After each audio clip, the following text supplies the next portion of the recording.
Sapagkat kung merong kapuspusan ng Espiritu Santo, ang bawat Kristiyano, ang bawat mag-asawa, hindi maaaring maghiwalay yun.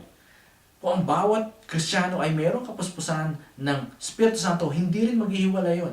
Kaya yung mga humihiwalay, no? Yun ay nagpapakita lamang na sila ay umiiral sa laman. Yung laman nila ang umiiral at hindi yung Espiritu Santo. Sapagkat kapag ikaw ay puspos ng Espiritu Santo, nahandun ka, sumusunod ka sa leading ng Spirit. At ang leading ng Spirit ay unity, pagkakaisa. Kaya kapag nararamdaman ng isang Kristiyano na gusto niya nang humiwalay sa isang Kristiyano, meron ng kasamang flesh doon.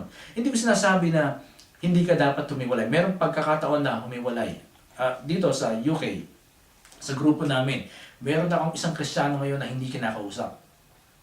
Sapagkat binigyan ko na siya ng warning, sinabi ko sa kanya na mali yung kanyang ginagawa sapagkat Kristiyano siya at nakipag-live-in sa isang hindi mananampalataya na Scottish. So sinabi ko sa kanya, mali yung ginagawa mo. Pero minsan dumadalo pa rin siya sa Bible study. Hindi ko naman siya pwedeng sabihin, oy, hindi ka pwedeng dumalo.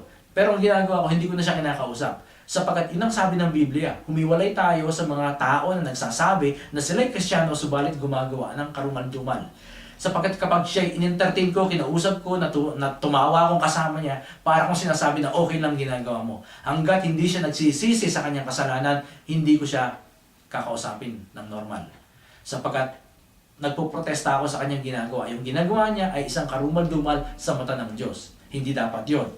So may pagkakataon na dapat tayong humiwalay sa mga Kristiyano. Kung ang mga Kristiyano niyan ay gumagawa ng karumal-dumal sa isang iglesia, halimbawa kung ang iglesia niyan ay gumagawa ng isang karumal-dumal na gawain, then dapat tayong humiwalay. Dapat natin iwanan ang mga tao na yon. Dapat natin iwanan ang iglesia na yun kung ang iglesia yun ay may gumagawa sila ng isang karumal-dumal na gawain. Pero kung dahil lang mayroong konting mga maliliit na mga minor na bagay at gusto mo humiwalay, you check yourself.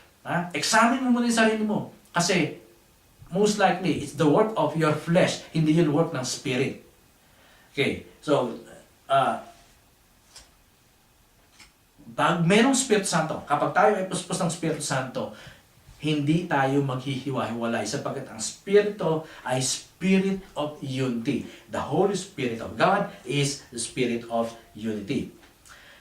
Meron din mga Kristiyanong grupo na humihiwalay sa ibang Kristiyano, yung mga separatist na tinatawag.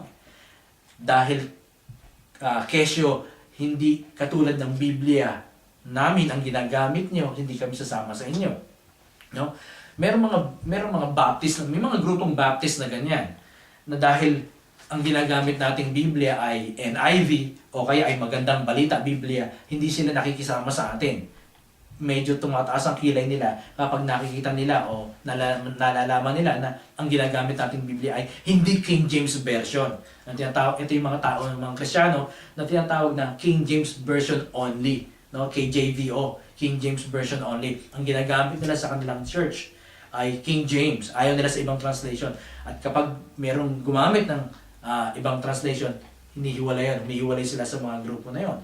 So, yun ay isang nakalulungkot na sitwasyon sapagkat walang kinalaman yung paggamit ng Biblia. Ano man Biblia ang gamitin natin, hindi dapat mag-cause ng division yan.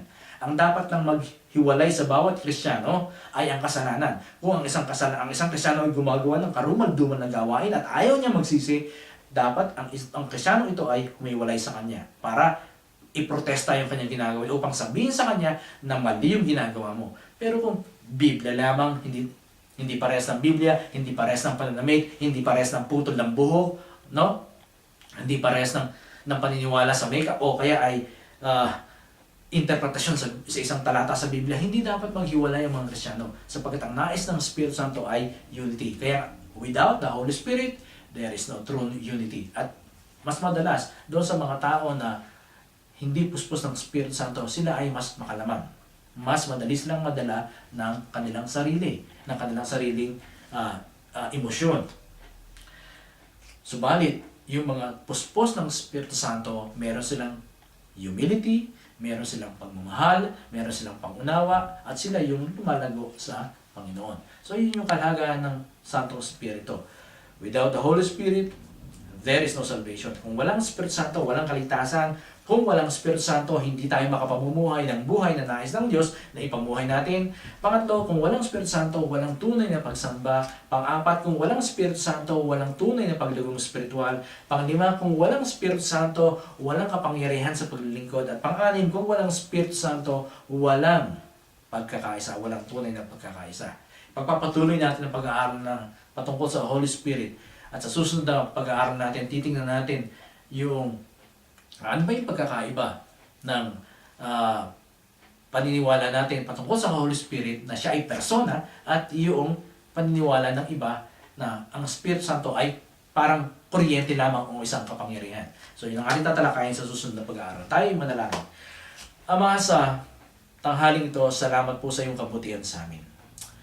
Nawa patuloy ka na kumilos sa buhay ng bawat isa. Dalangin ko ang kapuspusan ng Espiritu Santo sa bawat isang naririto ngayon, Panginoon. Lord, dalangin ko na puspusin mo sila. Hayaan mo na ang Espiritu Santo ay bumaba sa kanilang buhay at sila'y mapuspos ng kanyang kapangyarihan upang sa ganon, silang lahat na naririto ngayon ay makapamuhay ng buhay na nais mo, maging makapangyarihan sa paglilingkod at Panginoon, tunay na lumago sa iyo. Ama, dinadalangin ko na ang Espiritu Santo ay maranasan ng bawat isa sa amin dito ngayon. Ikaw ang kumilos sa buhay namin. Marami pong salamat sa pangalan ni Jesus. Amen at Amen.